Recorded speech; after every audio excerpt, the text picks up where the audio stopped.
Let's talk about attachment injury. My name is Matthew, this is Conscious Recovery, and in these videos I talk about all of the knowledge, strategies, solutions that I found that help strengthen my recovery from addiction, and I share them in the hopes that maybe it helps somebody else. Attachment injury is a deviation from what we call secure attachment, and I'll describe it. Secure attachment, if you're an adult with secure attachment, you probably have a few good friendships, right? You have a good relationship with your family, you have a good romantic relationship, things with your kids are good. For the most part, everything's pretty calm and safe and stable. You still have fights, you still have disagreements, but you learn to disagree well. You learn to fight in a healthy way, and you're always working to communicate and understand the other person's point of view so that you can compromise, you can negotiate, and just come to a mutual understanding that works for everybody. All right, secure people support each other and allow themselves to be supported by others, and they trust each other. All right, those are secure attachments, and that's the goal. That's the thing we definitely want to aim for. The problem with trauma is that it can cause us to deviate from these secure attachment patterns and enter into what's known as an insecure attachment style, of which there are three that I'll talk about now. The first insecure attachment style is anxious attachment. Anxious attachment just means you always feel rather anxious in your relationships or insecure in your relationships.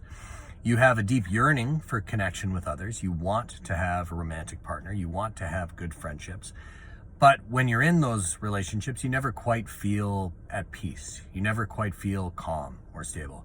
It's always there in the back of your mind that you're not that good, and that these people are eventually going to find out that you're dumb or boring, or they're just going to find out that you're not as good as you try to show them you are.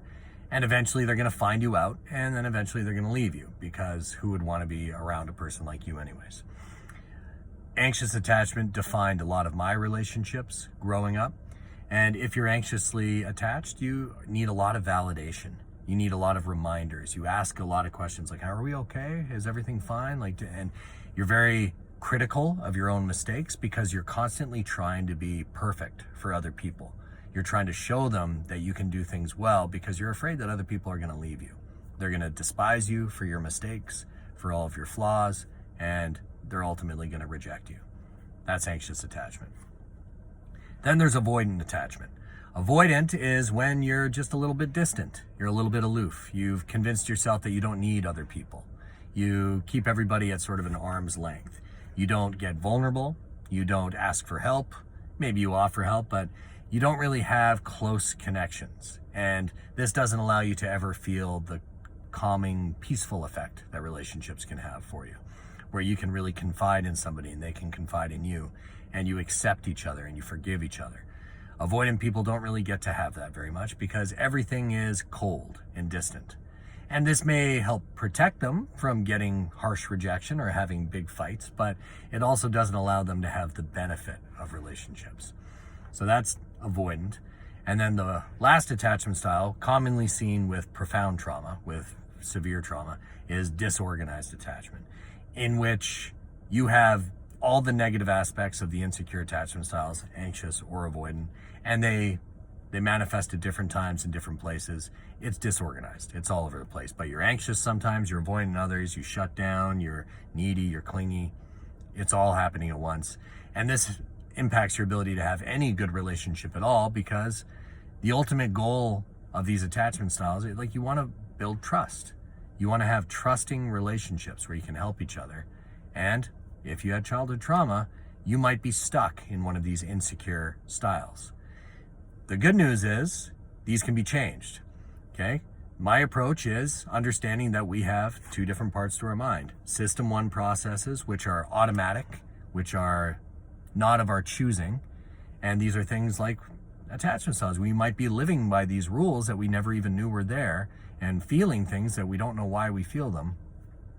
But System 1, automatic processes, can be changed. We just have to pay enough attention to it with our conscious System 2. And when we're consciously aware of these behaviors, like I'm being needy again, or I'm looking for too much validation again, then we can have conscious strategies to change those behaviors, change those thoughts. All right. We're going to get into how we change thoughts, how we change behaviors, how we change feelings very soon after this overview of trauma. But those are the attachment styles, and your job right now is to simply recognize and then try to respond. So write down if any of these attachment patterns make sense to you. Write down which ones you notice yourself leaning towards. And don't just take this video for it either. Just do a quick Google search and look up different attachment styles, look up different videos on it. There's plenty of good content out there. Start learning about it. When we learn about these problems, we're using our system 2 to better understand all of the hidden influences that keep us stuck in our addiction. All right. I don't know about you, but most of the stress in my life has to do with other people. And people are relationships. So if you can find a way to improve the quality of your relationships, you can find a way to improve a great deal of the stress in your life. Until next time.